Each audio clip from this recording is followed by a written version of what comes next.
Let's get more from Uche Okoro now, who joins us via Skype right now. Hi, Uche. So if we just pick up from the tail end of your report now, what's the latest with the fire? Has it been put off entirely now?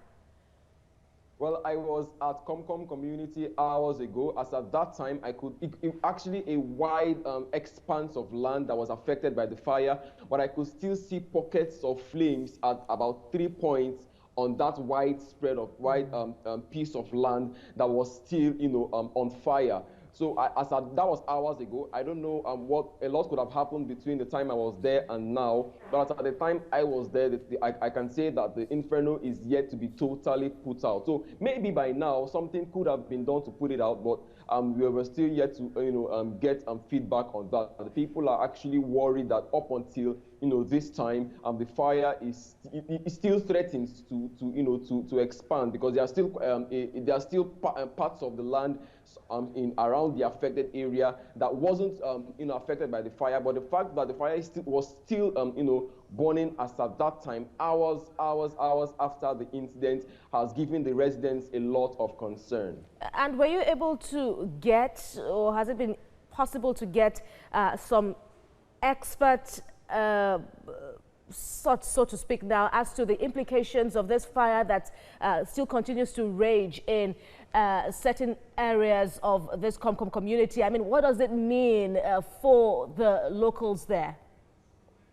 Well, it is a very critical situation. I spoke to one, he was also one of those you heard from in my report there. His very last words in my interview with him was to, appeal to the state government, appeal to government generally, appeal to the security agencies to do something urgently to fumigate the environment.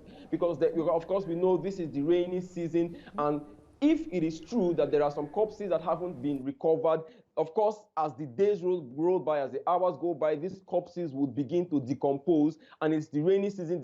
That process would certainly be faster than it would have been if it was the harmattan or the dry season. So that particular resident has appealed very seriously and passionately to the state government and security agencies and government generally to do something urgently to fumigate that area, so those of them who survived the incident don't end up losing their lives due to ailments and diseases that they might contact, airborne diseases that they might contact as a result of decomposing corpses and the smell and so on. So that is actually what they are calling on government to do, to send in experts into the area to fumigate the area, to recover those corpses that they claim are still yet to be recovered, or there are some that have been recovered but haven't been identified. Right. So there are concerns that if that is left to continue, it might give them a lot of health risks.